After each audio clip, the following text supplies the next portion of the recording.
Pour 20% d'entre vous, les premiers juilletistes donc, les vacances d'été ont commencé. Certains ont dû trouver une solution de dernière minute, le plus souvent en France. Depuis quelques jours, les stations balnéaires commencent à faire le plein, au grand soulagement des professionnels du tourisme. Illustration à Lyon-sur-Mer, au Grau-du-Roi et à Antibes. Guillaume Torel et nos équipes en région. Presque aucun nuage à l'horizon, la saison démarre enfin en Normandie.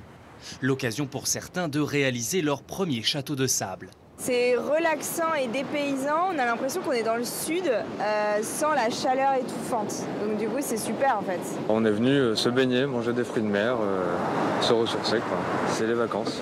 Messieurs bonjour, alors le burger à point. Après un beau mois de juin, ce restaurateur est optimiste. Le tourisme repart et le soleil n'y est pas pour rien. Ça va commencer vraiment à partir de cette semaine. Là c'est bon, tous les paramètres sont au vert, les vacanciers arrivent, la météo est avec nous. Une météo clémente, comme à Juan-les-Pins sur la Côte d'Azur. Plus de 30 degrés aujourd'hui et sur la plage difficile de trouver sa place. Cette famille de Lillois compte bien profiter du soleil, sans oublier l'indispensable du jour. Les premiers rayons du soleil ils sont déjà assez forts dès le matin, donc on n'hésite pas sur la crème et puis on profite. Pour certains, le planning des vacances est déjà bien chargé. Je me baigne, je lis, je prends le soleil et ça fait un programme totalement complet, quoi.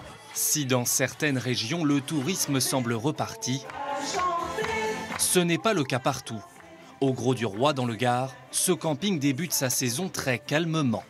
Les gens viennent un peu moins longtemps et beaucoup moins du coup au camping. De 85% l'année dernière en taux d'occupation à la même époque, on est à 55%. Privés d'une grande partie de leur clientèle étrangère, cet été les professionnels comptent sur les réservations de dernière minute des touristes français.